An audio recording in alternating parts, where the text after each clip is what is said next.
trending dan terkini di Dagang News. Ibraco Berhad kini melangkah ke fasa baharu dalam strategi pembangunan hartanahnya dengan memeterai perjanjian jual beli saham bersama Kuching Health Holdings Sendirian Berhad.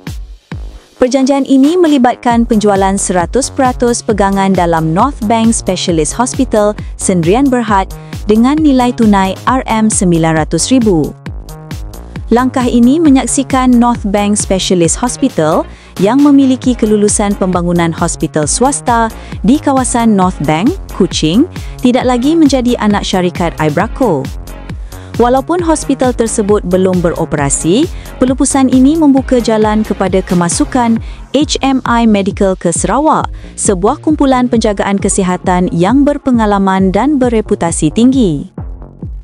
Penjualan ini mencerminkan langkah strategik Ibraco untuk memanfaatkan aset pembangunan sedia ada dan pada masa yang sama menyokong usaha memperluas akses kepada perkhidmatan kesihatan berkualiti di Sarawak, katanya dalam satu makluman kepada Bursa Malaysia.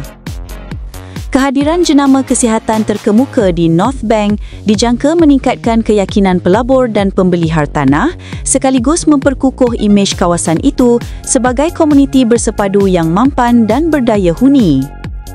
Lebih daripada itu, penubuhan hospital ini dijangka menjadi pemangkin kepada pertumbuhan ekonomi setempat, mencipta peluang pekerjaan baharu dan merangsang permintaan terhadap perkhidmatan sokongan perubatan serta komersial.